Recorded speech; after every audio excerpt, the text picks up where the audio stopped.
people should disagree. Yeah. Shit shouldn't work out perfectly. Life isn't fair. Sometimes it works out for you. Some other days it does. Like, part of that is the wheels of hypocrisy sort of, they lube this entire nation. Yeah. But you need it to some degree. I mean, there's just egregious things, though, that are happening that I think need to be pointed out, and people do need to be held accountable for certain things that are extreme. But the idea of us, like, all living in harmony and peace is just such utter bullshit. Let's go.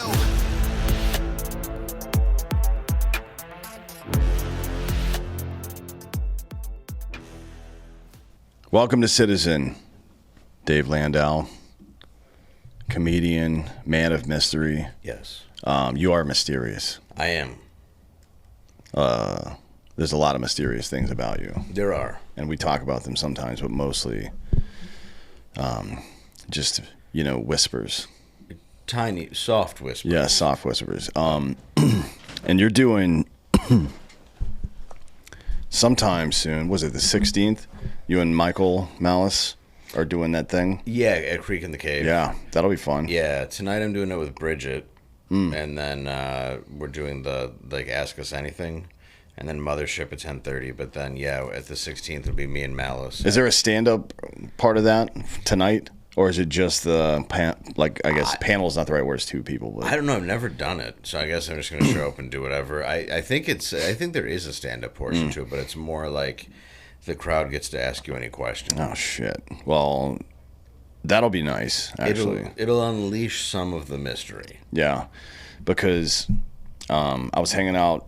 We were in South Florida this past weekend, hanging out with Gerard. Okay. And he was like, I really like when you and Landau are on a show together talking about me. Yeah. Because stuff just goes real dark real fast, and it just gets worse as things goes on. I'm like, yeah. Yeah, they do. I enjoy that very much. There's not a whole, when you're doing dark humor with somebody else, there's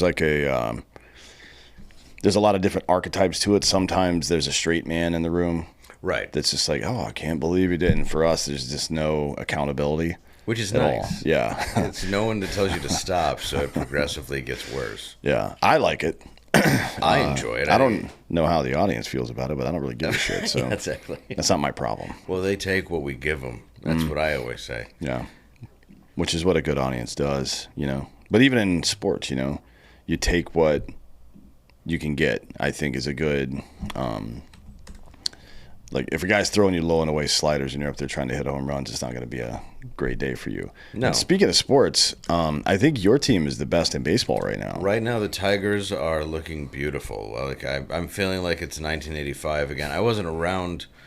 Well, I was around, but I wasn't old enough to understand it. But I'm really, it's amazing to watch right now because I've been taking my son to baseball games for years, and we haven't really had a good team. I won't say we haven't had a good team, but it's been a while since I felt this rush. Probably a good 20 years. I mean, they're a legit contender. Oh, yeah. It's not just a regular season team. They're 4 deep in their rotation, and to be honest, that young kid Joby's not bad either. No, he's not, and we have pulled out of some tight games. It sounds very sexy, but we have pulled out of some tight games, and we've won by 1, won by 2. But I mean, it's been exciting to watch, actually. Yeah. And then some of your better players are super young too, like Torkelson and Riley Green. Yes. So it could be, this could be going on for a minute. And not as many Dominicans. Yeah, it's weird how many you've got Matts and Carries and Parkers and Rileys and Treys on this team, and right. We've not seen this in a while in baseball. This might be the whitest team I've ever seen. I don't know what Tariq Skubal is. I mean, that seems white. I just don't know what kind of white, like Polish maybe. It could be Polish. There might be a Z in there. I don't know, but yeah, definitely. But it is. Oh, it's Czech. Yeah, that's pretty white. Because when I was a kid, I believe, unfortunately, did Lou Whitaker or Chet Lemon? Chet Lemon just passed away. Yeah, I don't think Lou. No, dead. Lou's still alive, isn't he? I think so. Yeah, but Chet Lemon did. But that was the days when I remember the Tigers being good because you could meet the players before you went on and everything, and it was always Alan Trammell, Chet Lemon, Kirk Gibson. and now it's, it's interesting to see a team that looks more like that instead of people brought over here from overseas to win games. Right. Not if that sounds racist, but it's just true. Yeah, it's an interesting. Well, I mean, there wasn't a whole lot of international recruiting back then. Like most of the international players we got were dudes who defected on their own. Yeah. And every American kid, regardless of race, grew up playing baseball, so it was mostly black and white dudes. Yes. Right, for the most part. Made sense. Now it's obviously, there's a lot more scouting going on, and black and white dudes have other options for athletics at like high levels. And to be honest, baseball contracts are good. Basketball contracts are fucking crazy. Football is a hit or miss. It depends on your position. But basketball contracts are all crazy. There's nobody, like, I don't know what their league minimum is, but I don't think anybody's making it. No, I mean, no. Well, you can't get injured either. You don't have these risks that you have in football. I mean, you can get injured in basketball and baseball, but I mean, the level of football risk that is involved when you sign a big deal, I mean, you could last a month, literally, and then be done. Yeah. I mean, I think the average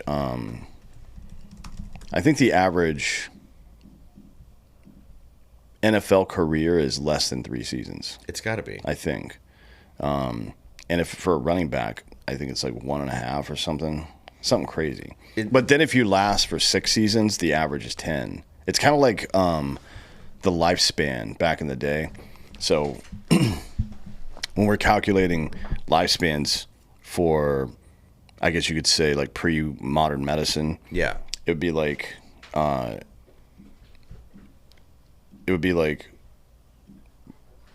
the average age span was, I think, or lifespan was like 32.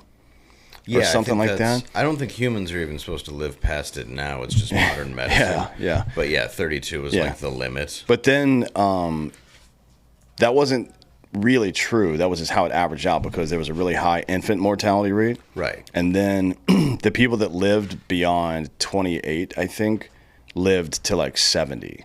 Okay. So you see all these. Go ahead. We're getting a coffee delivery right now. Hi, how are you, honey? Good. Thank you.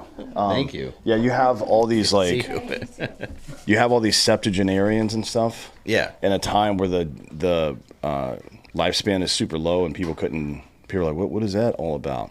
Like, yeah, that's because I don't know why it was about 28. I think it was because so many women died in childbirth.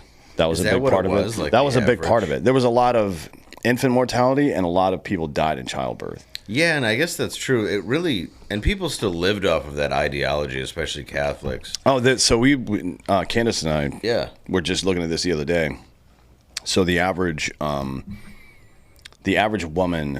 in 1850, it was because some dude was trying to make an argument that like, what risk do women ever take? Right. In life, like, well, childbirth. Up until modern medicine, it was more dangerous than being in war, statistically more dangerous. Oh, yeah. I mean, now it's driving their own car, but at one time... Well, that's a competence issue, I think. That's true. To be honest. Yeah, but it was... the average woman had 6.5 children.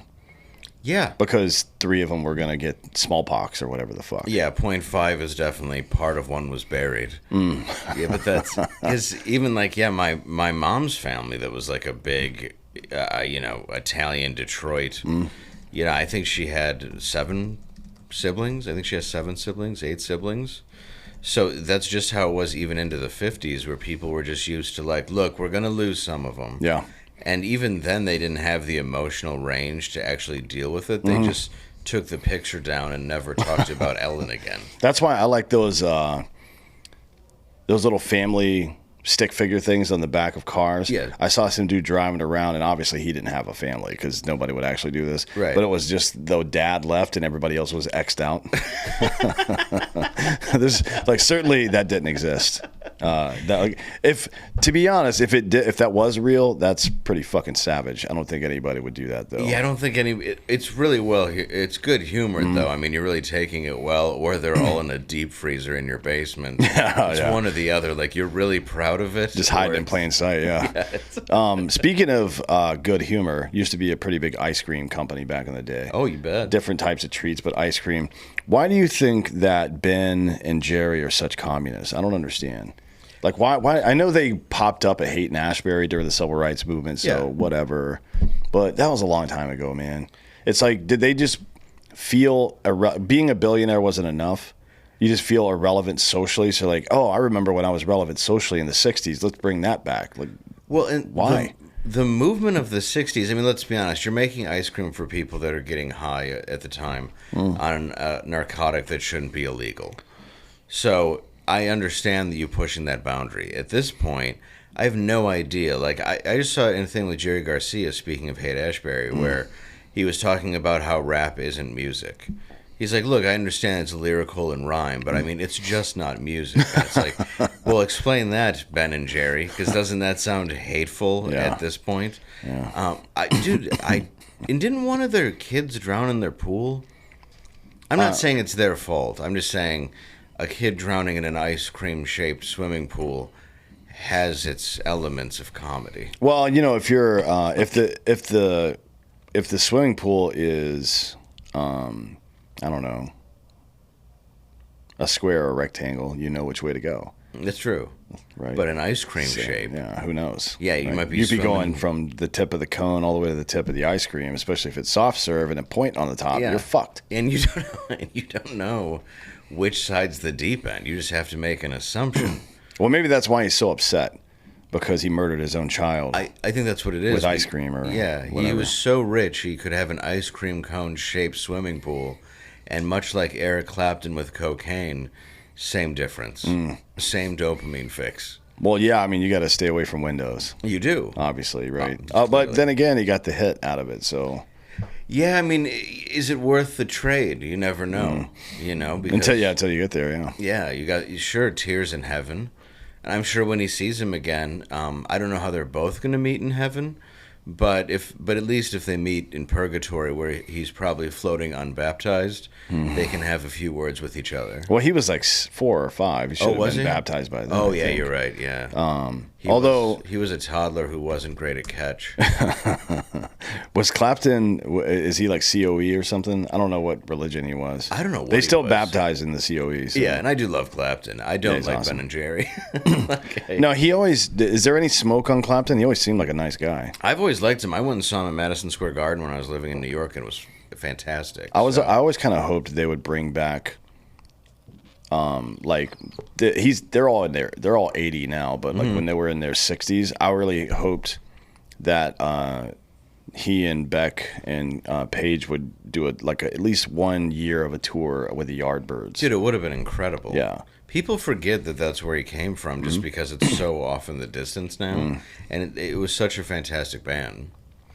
And yeah, but with Ben and Jerry, I don't understand why you're going against the country that made you that famous, and you sell the food that people love. I mean, we're a nation of portly people. Yeah. I will eat Ben and Jerry's. I know I should ban it, but some of it's just delicious, and I end up standing at the store and I'm like, well, I mean, it's right there. Yeah. I'm not hurting it. Well, maybe we should start our own that's like a dark version of Ben, because Ben and Jerry's, the ice cream is good for sure, but it's more like there's a million good ice cream companies. Yes. They got famous because of the branding, more specifically because of the puns of the names of the ice creams, right? So maybe we do one that's like super dark.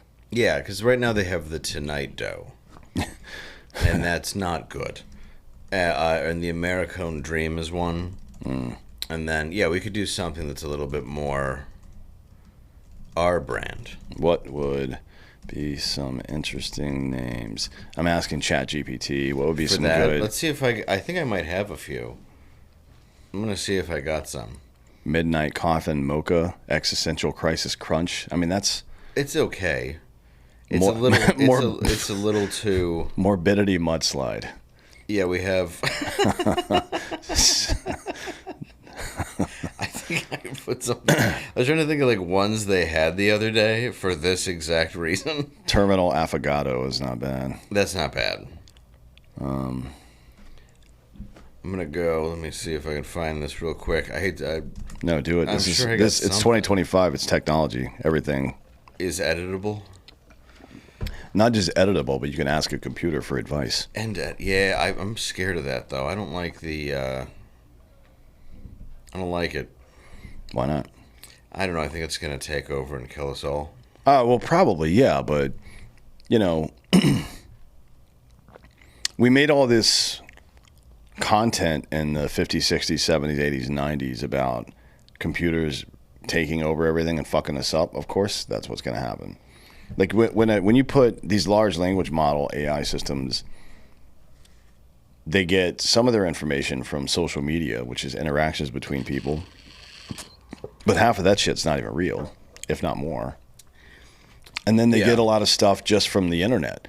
So if they're like, if the computer system was like searching the information base that it has for, well, how should I feel about this? It's going to find examples of computers going crazy because that's the content we've been making. Maybe we need to make content about like Dalai Lama style AI. Instead of the fucking Terminator. Well, I think we should, at least if we want to change the narrative. What I was thinking the other day was because of the Ben and Jerry story, was they said they were going to stop selling their ice cream in the Palestine territory. And I was wondering what kind of actual ice cream they were selling in Palestine. And I have Sandy Road. Something with rubble in it would be good. Oh, yeah. Rocky Woman as in the side of her head. Americone Death. Genocidal Grenache. I like would that. Would be good. Mint chocolate hijab. Mint chocolate hijab. Cranberry crunch. That's actually really good. Yeah. Yeah. Lights caramel shoe bomb. Something with a suicide vest would be good. Oh, for sure. Oh boy. Yeah. Oh well, Jew buried. Berry. Okay. Yes, our suicide best could just be because I think they have their best flavor, so it could just be suicide best. Yeah, that's which good. I kind of enjoy. Everything but the clitoris. Suicide vest. Buzz. Chunky monkey bars, chewy gooey jihad, and blood of the infidel and cookies. So those were the ones that I came up with. Yeah. Because of their recent stand where they said we're not going to sell ice cream in Palestine, which I imagine it's got to be quite a hit to them to not sell ice cream in Palestine. It probably was, 85% of their business? Yeah, it's got to be a lot. There's 3 whole million people there, or there was. Yeah. Less now, I think. Yeah, I think the few went away for some reason. Yeah. By the way, we didn't talk about this before the show, and the fact that you had a list teed up already. Yes. Proves that you and I should not be in the same room together. Or does. Yeah, or Proves either way. It's hard to say. It's definitely one of those two things. What have you been up to lately? Just doing Normal World and then selling my book, Party One, a Fuzzy Memoir. That's what I'm getting out there, and I'm excited about it. I have to do the Audible. There's a button you can press where they'll have somebody do it for you, but I think that's just going to piss people off. No, it's got to be. If you're just an author, you can get away with it. But if you're a speaker, if people know your voice, then you have to do it. Otherwise, they do get mad. Exactly, and I don't want to rely like we just were talking about on AI. Yeah, because I don't know. There's something inauthentic to it. I think the only way you can somebody like you could get away with it is if you get like Samuel L. Jackson. Dude, it's got to be something crazy. Dude, that's what I was trying to do today. No joke. I was trying to see if there was like a James Earl Jones or something that could read the book. And if that was possible, like if even an AI James Earl Jones, I think people would find that acceptable. I think that might be a thing, actually. There is one yesterday. Have you seen the James Earl Jones video game? Oh, it's just like you're playing his life, or what is it? Yeah, I can't remember what. Like you've got diabetes and shit? Yeah, like you just. And then you go blind in one eye. You're the voice of a white guy in a suit. No, he had lent his voice. He sold the rights to his voice before he died. Yeah. So there's now a video game that's using his voice where you can put in everything you want, and like the clip they have online is going like, Beaner, kill him, fag. My daughter's dating black man. Like, it's just saying stuff like, it's the most racist, hateful stuff all cut into James Earl Jones' voice. I like that. And I'm just thinking, like, this is not the idea he had. Like, one was just like, skibbity-dee, Like, it's just stuff that people put in for him to say. So I don't think he had that idea that a bunch of teenagers would just put in swears and racism, but that's what he's getting. Hey, you know, I don't know why you would want anything else. No, I don't. Truthfully, I don't either. This is the. Did you see that one with RFK the other day? I think we posted it on our Instagram, but it was an fully AI news conference he was giving, talking about fat and gay kids and how we're going to start. I mean, it was so funny. It looked real too. It took like Candace was telling me about it. We hadn't talked about it before, and she was telling me that she finally saw it, and she was like, it was like 45 seconds in until he started swearing and stuff before I knew it was fake. Yeah, like I did not know it was fake until he said "fuck." Well, that's the thing about RFK is his voice is like if it's AI, it's fine. Like you're not gonna go. You can't fuck it up any worse. Yeah. No. It's like it's the perfect voice for AI. Yeah, I mean they're gonna be able to make him say some wild shit, which I'm here for it, to be honest. I don't mind. Like if I'm dead, I don't like the idea of people releasing comedy specials or music from dead people. That bothers me.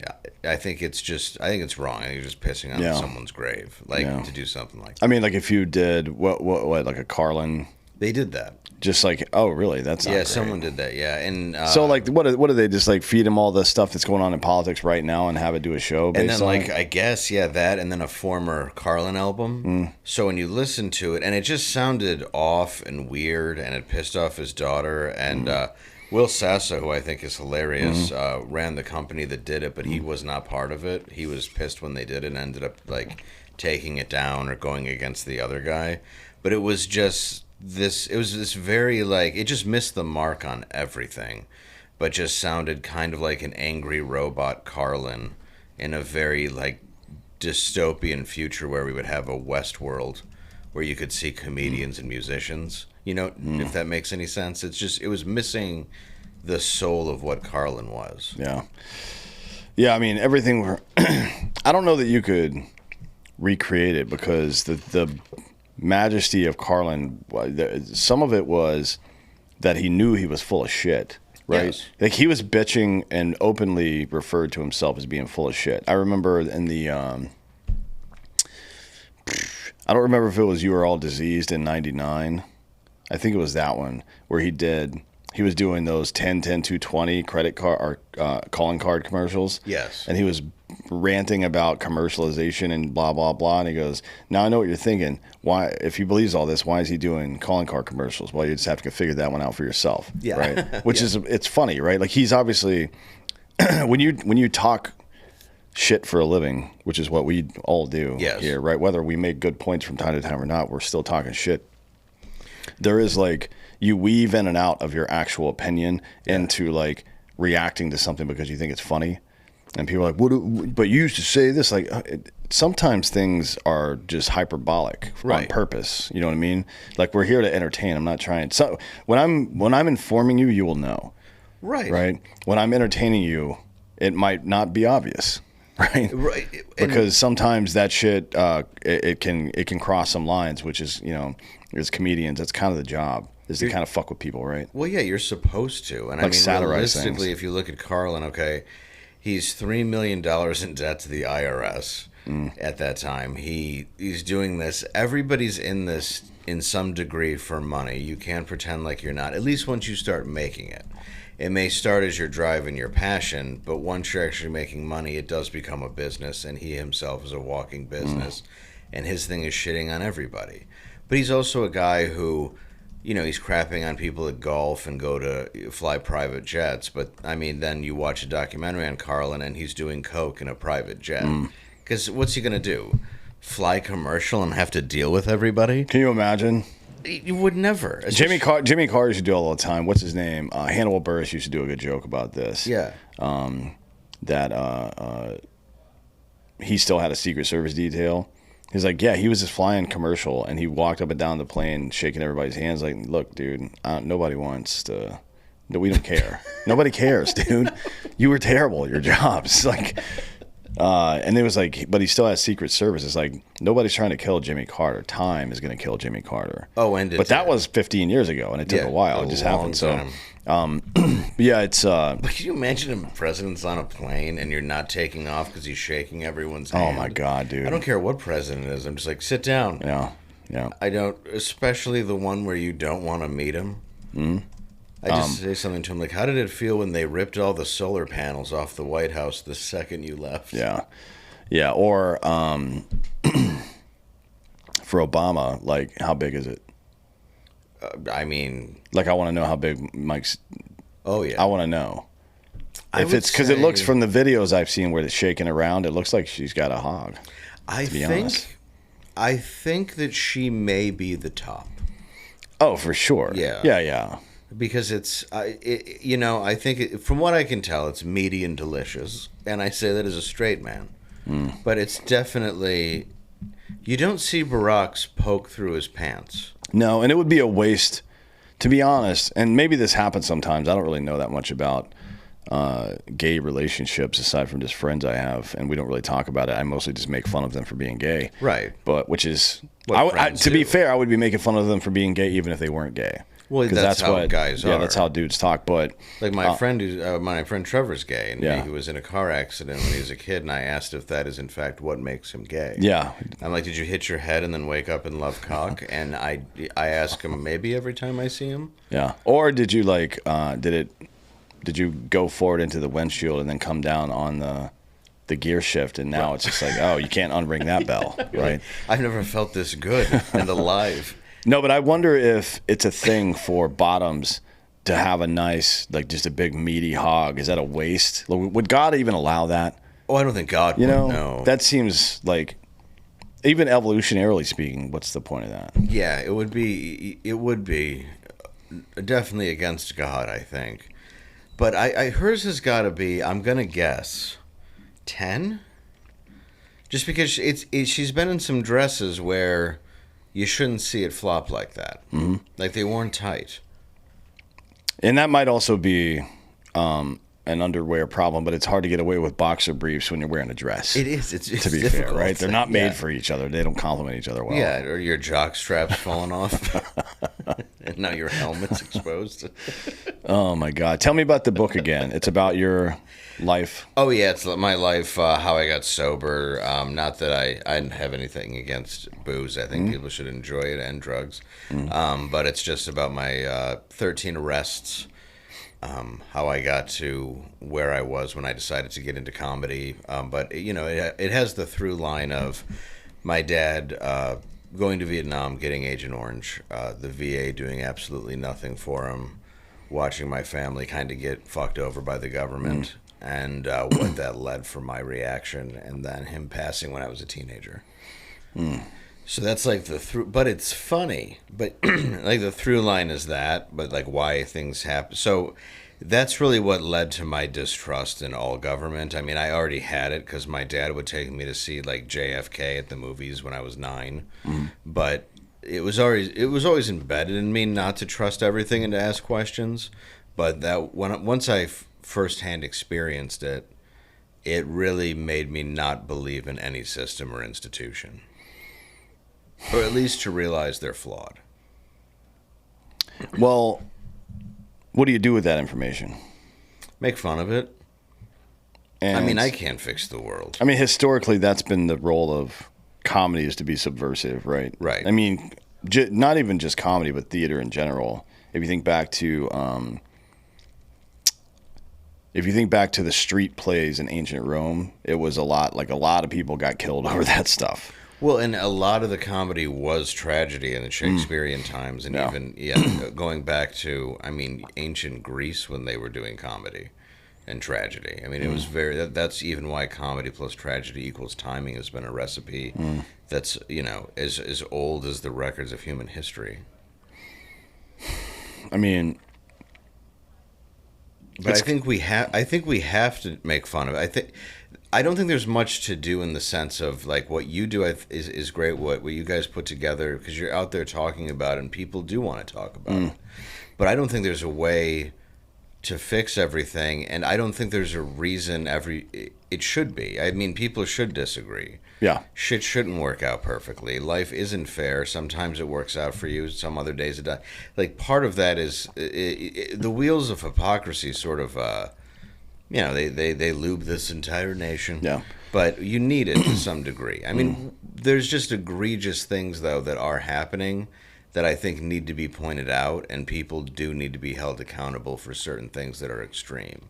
But the idea of us like all living in harmony and peace is just such utter bullshit. Yeah. That I don't think that's a dark take. I just think it's the reality. Like, people don't even say hi to their neighbors anymore, but then they want to go on Facebook and talk about how we should all be friends. And it's like, well, you don't try. You're posturing for the internet to make it look like you care, but you don't. And I just let people know I don't care. What's that? Man, somebody said it to me recently. Let me see if I can find it. It was something to the effect of, it was about moral work. Let's see. Let me find it. I know I just saw it a few seconds ago. Damn it. Well, I guess the point of it is that, moral posturing without moral work. Yeah. It's like thoughts and prayers is probably the best example of Yes. it, or protesting or whatever these people are doing these days, where we're biologically designed to help people so we can build communities and protect ourselves against existential threats, external threats. So, of course, there's physiological, hormonal rewards for helping other people. It makes you feel good. Whether it's your family or somebody else, doesn't matter. Sometimes it doesn't matter. Sometimes it makes you feel better.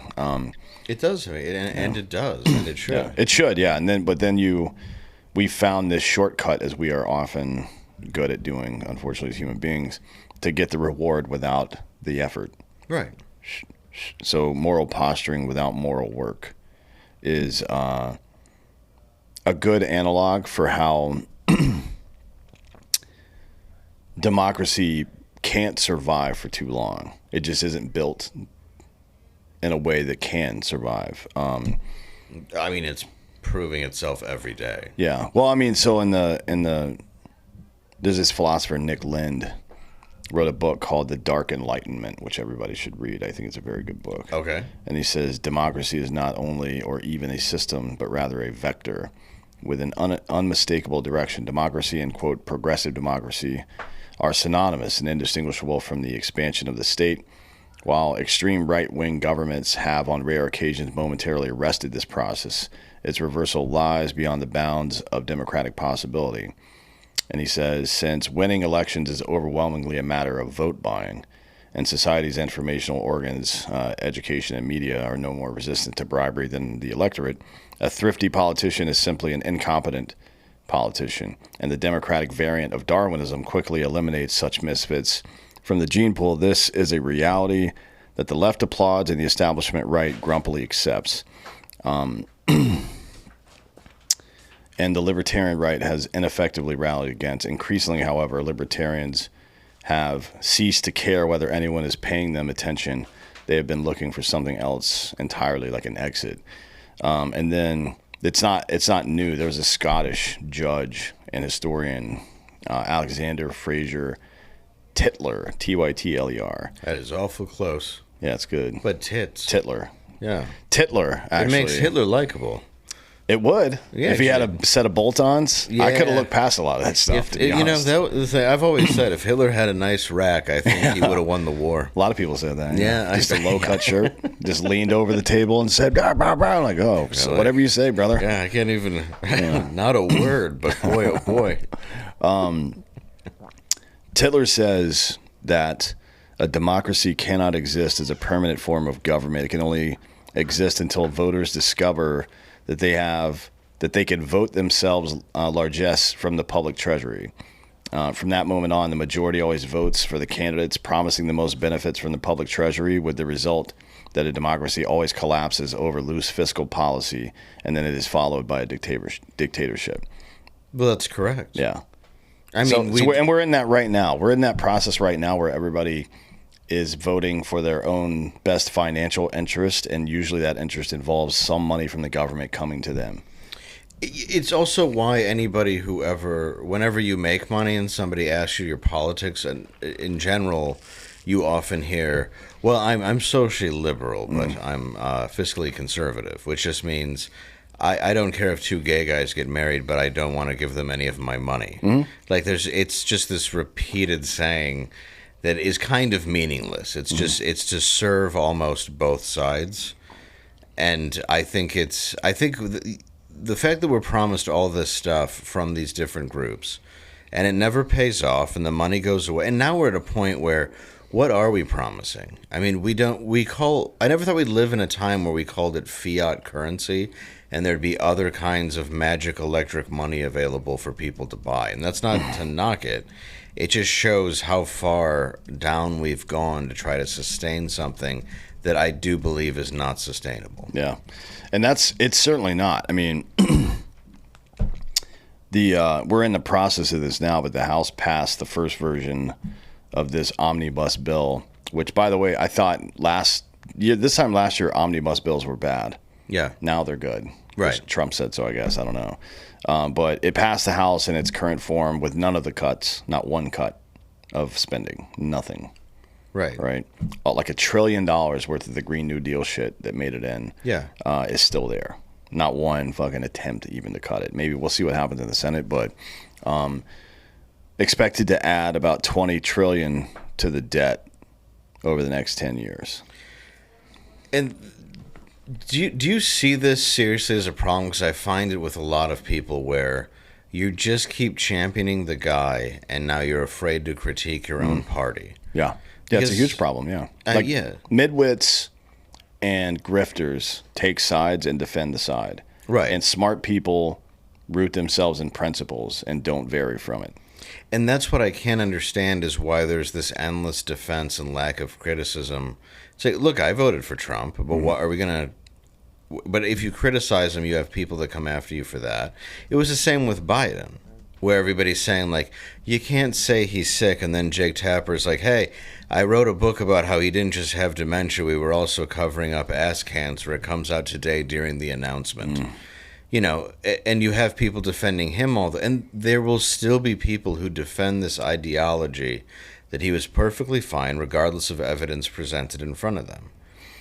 And with Trump, I've noticed when he cut a lot of jobs inside of government, all of a sudden I saw people that were, like mailmen, people that had government jobs who were shocked. And it's like, well, what did you think he meant by that?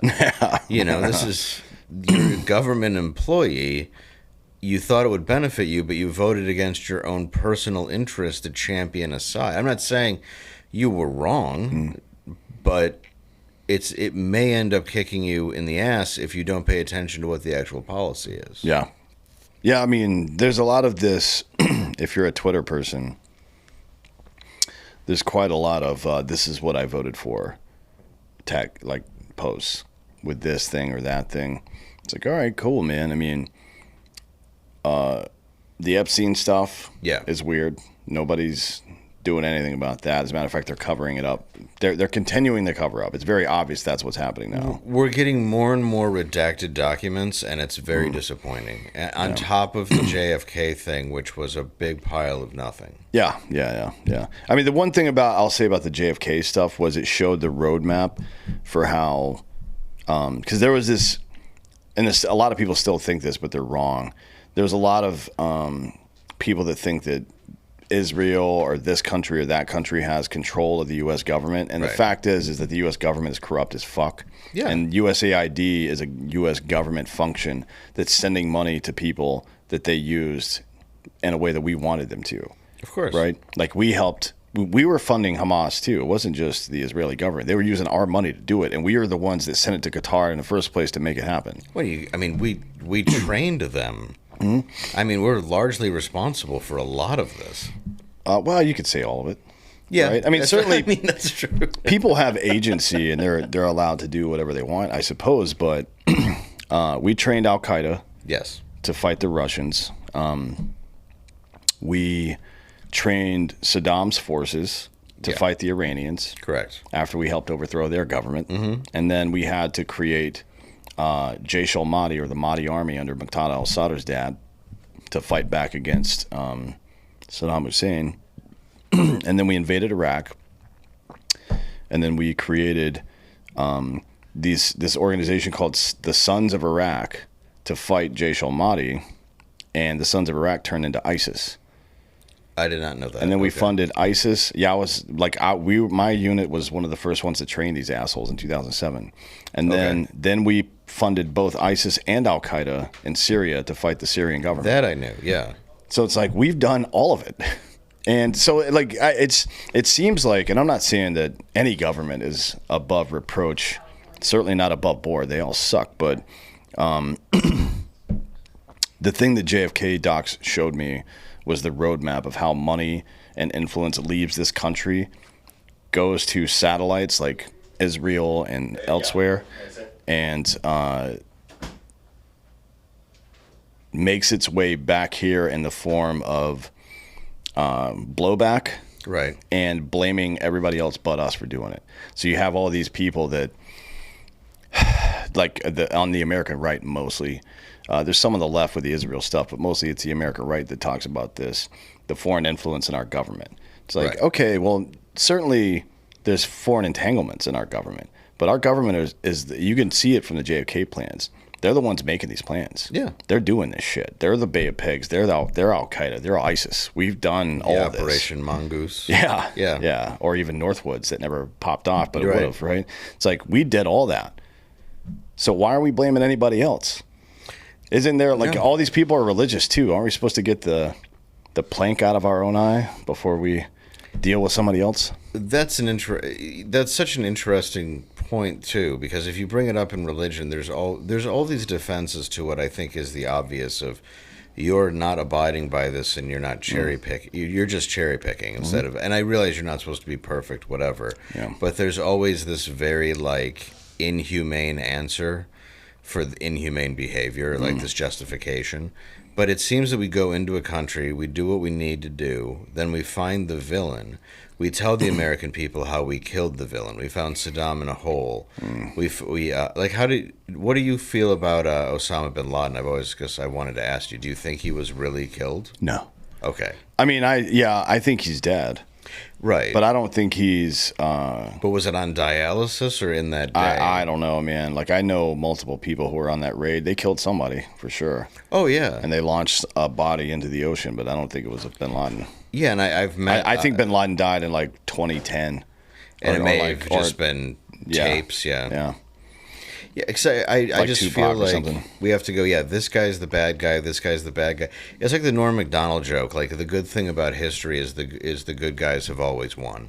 Yeah. Isn't how... And I've seen that clip. He's like, isn't that convenient? Yeah, isn't it? Like how the... And you can never look at yourself and go, well, maybe in these certain situations, we're not the good guys. Or this guy, And maybe we are for survival, but there's so many different aspects of looking at it, but we've certainly done a lot of ill shit, if we're being honest. Yeah, there's definitely like there's some utility to American power, because we are the government, not so much, but the people of America it's a pretty moralistic society. Yes. The most charitable non-government organization on earth is the American public. Yeah. You can track, you can look this up, you can track it, how much money unsolicited sometimes that the American public will send to disasters both here and all over the world. I mean, just a woman saying the N-word. Yeah. Just can make $1 million.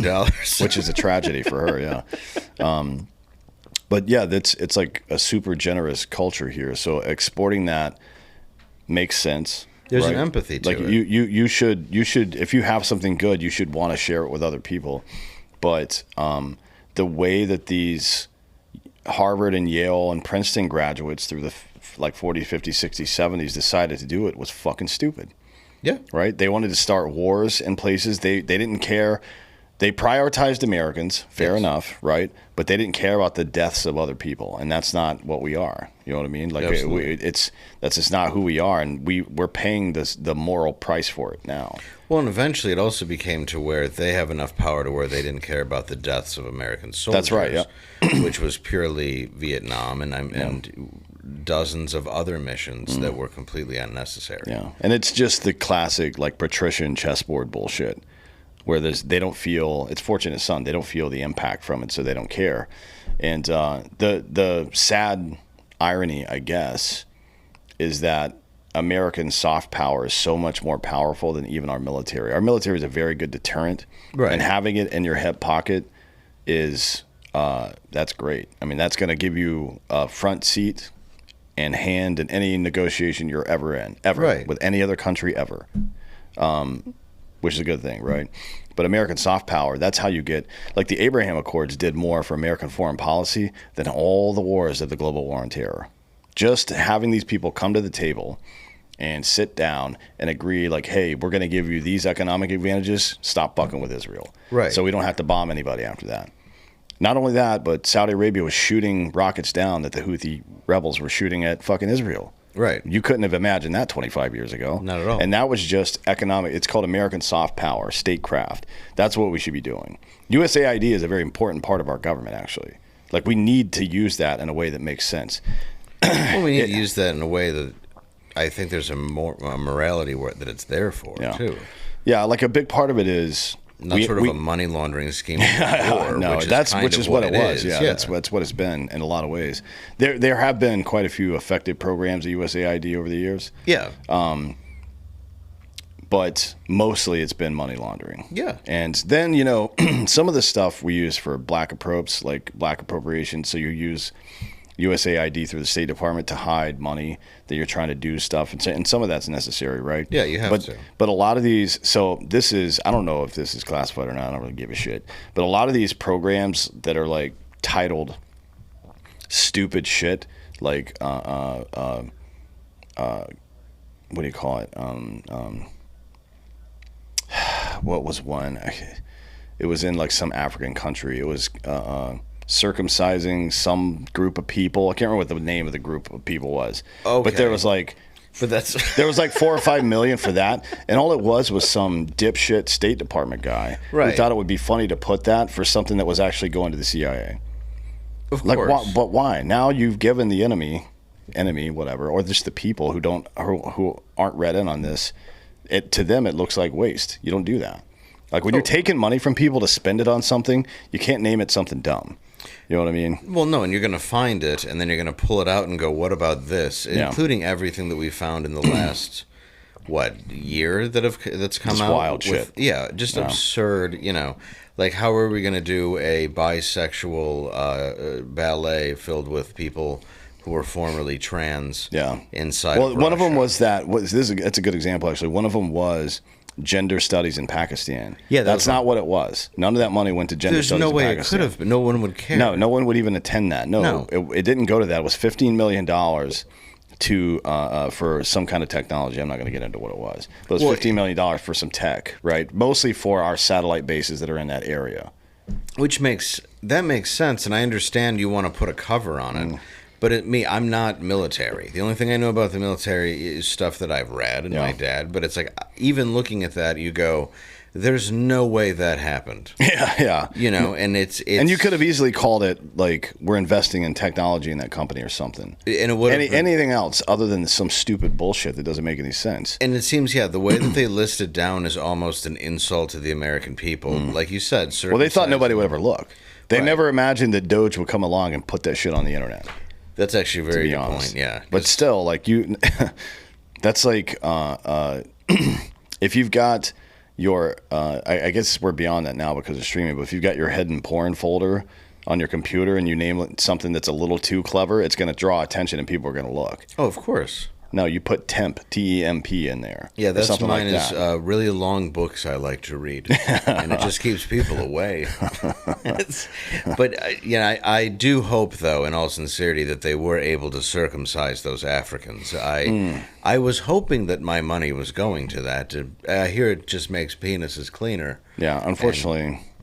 I don't think that was the case. That's a shame. Yeah, it is a shame. That's why so many people there are getting buried in their BMWs. Is that not the funniest shit? Yeah.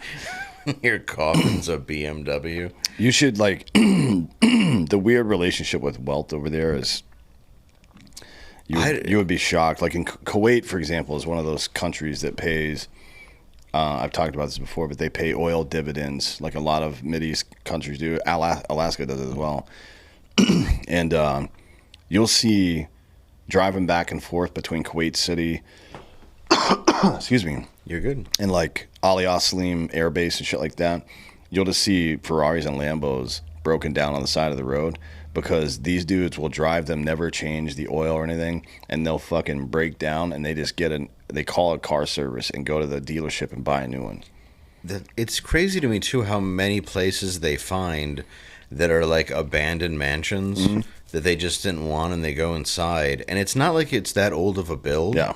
And then the entire ground floor is same thing. Ferraris, Maseratis. Yeah. They just get bored and leave. Yeah. Yeah, it's so weird. And they just dust them off. And it's like all these cars that... And the only time, honestly, that I ever see Ferraris and Lambos and anything is usually around somebody who's connected to oil money.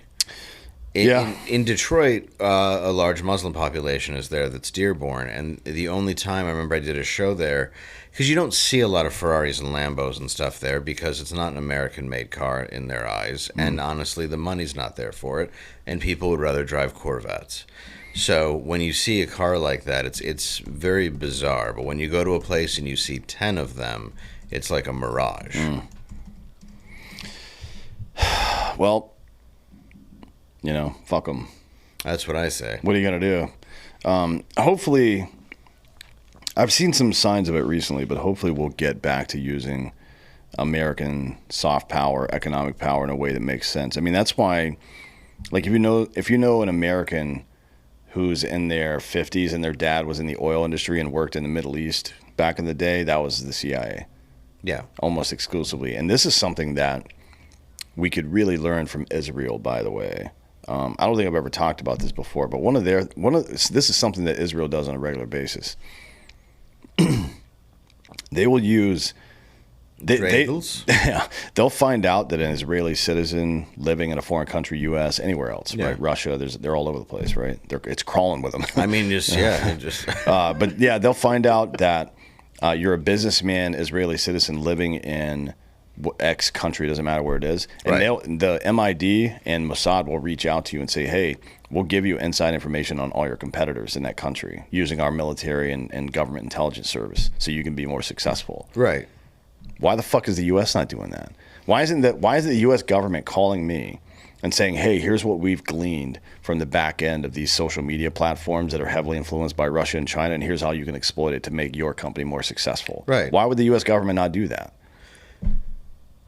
You know what I mean? I mean, what the fuck? Oh, do we really care? I don't think we give a shit about our own people, though. I think it's become so much about our own money. I mean, you think they should, but when you look at it, it's like, does this really feel like a country that cares about its citizens like it once did? And maybe I'm wrong, but I just feel that there's too many people that abuse the system, whatever. Again, it's all these different angles, but I feel like, I don't know, there's definitely a unity with religion when you talk about a country like Israel. Yeah. And if you look but most Israeli people aren't super religious. It's not about, it's culture and not religion there, which is another good example that the U.S. could follow, because you don't necessarily have to all be deeply religious or religious zealots. You just have to say. So I had a meeting with my buddy over the weekend. He was born in Tel Aviv, but he's not religious. He doesn't care about any of that shit. But he's like, I'm Jewish, right? Yeah. So fair enough. I mean, I think we got to reach the point in the United States where it's like, we're of the Abrahamic faiths or whatever. I don't give a shit if you actually practice it or not. That's just where we come from. Right. And it's part of our culture. That's not the same as demanding everybody say the Lord's Prayer every morning. No, right? It's not. I think there's something to that, and it's been pretty successful for them as far as maintaining unity and such. So we'll see. Yeah, I think it's very hard to create a unity in what is essentially a melting pot. Are we a melting pot, or are we more like a stew? You know what I mean? Like all the ingredients are supposed to complement one another. Oh no, we're well, they don't. Well, it would be nice if we would stop letting savage retards into our country. Well, that would really be good. It'd be good if there was a president who didn't actually just open the gates for 4 years. That would have been beneficial. Yeah. But I don't know. I think there is a part where we care, a part where we don't. I think there's just so many hands. There's so many hands in the political pot right now. Yeah. That who want to make money, and it's all about cash, and it's all about siding with whoever pays them the most. That I think the human element, not that may have been in politics, if this makes sense, but it's all just come down to the bottom line of fattening the pockets of the people that are in the House and the people that run this country. I don't see the people, even if you talk about like USAID, anything that goes on in this country, I don't really understand how we've gotten so far away from doing functional things that actually help people. I believe we're a country that enables some of the worst people that we have. And then we've allowed people in that's made it worse. And then we have an entire education system and then a college system that tells you to defend those people. Yeah, yeah. And then you're wrong if you don't. And there's something wrong with you because you have a feeling like, well, I don't think everybody should just come here willy-nilly. Yeah. And all of a sudden you're a racist and a monster. There's so many things that have been demonized for just having a moral, I think, almost middle-of-the-road opinion is now an extreme. Yeah, it's crazy. I mean, that's how it works, though, right? It's like maybe just the gravity of all this pulls most people to the edge, and then when you're standing in the middle, everyone's like, "Who the fuck's this guy?" And I think that's why people champion these people so much, because they need an ideology. And to be honest, in many ways, people need a god because they don't even take the time to understand the one that they pretend to worship. And all of a sudden, you're worshiping these false idols. And I think that's a large part of America, is you're looking at a politician as an extension of, like, Christ. And that's fucking crazy to me. Yeah. I mean, it's not... that doesn't seem like a smart move. No, and I think that's the problem, is when we get away from... And I'm not saying you have to be... I hate to say all these caveats, but it's important... Like, I'm not saying you have to have this one specific God or this one specific belief and all believe in the morality or whatever it is that they share.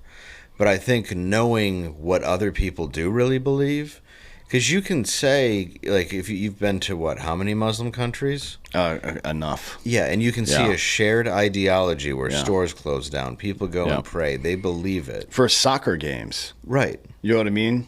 It's you see it all over the older parts of the world. Go to Eastern Bloc countries or the Slovakia, Czech area, Poland, something like that, when there's a local football match or rugby match going on or something like that. Nobody's working. Right. Like, you can't get a fucking cab. It's kind of a joke. Actually, New York comics have been telling this joke for years. If you can't get a cab in New York, it's because there's a soccer game going on somewhere. Right. And the people that drive the cabs are watching it. Right. That's been a joke for years. It's a joke because it's true, though. Right. It's like we don't have that anymore. So yeah, we don't have this unity, and we have people who are trained to combat other people for a religion that is of no benefit to them. Like, let's say this religion over here wants you completely dead and eliminated, and the reality is they, at the end of the day, regardless of how peaceful they are, that's what their book says. But now you have college kids who were raised by people, I don't know, in the other religion, who are now standing up for this religion.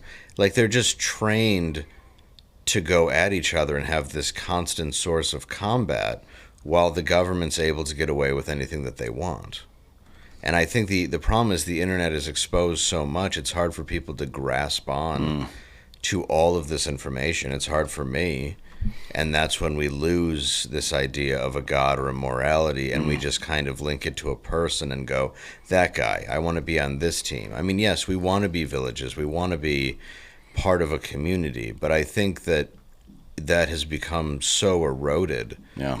that I don't see I see a bleak future, and people think that's the wrong way of looking at it. But what direction are we headed that you can honestly tell me it's going to be good? Yeah, I mean, there's going to be some difficulty before the sunrise. Yeah, for sure. So, and it's not a calm before a storm. I don't even know if we're in the storm yet.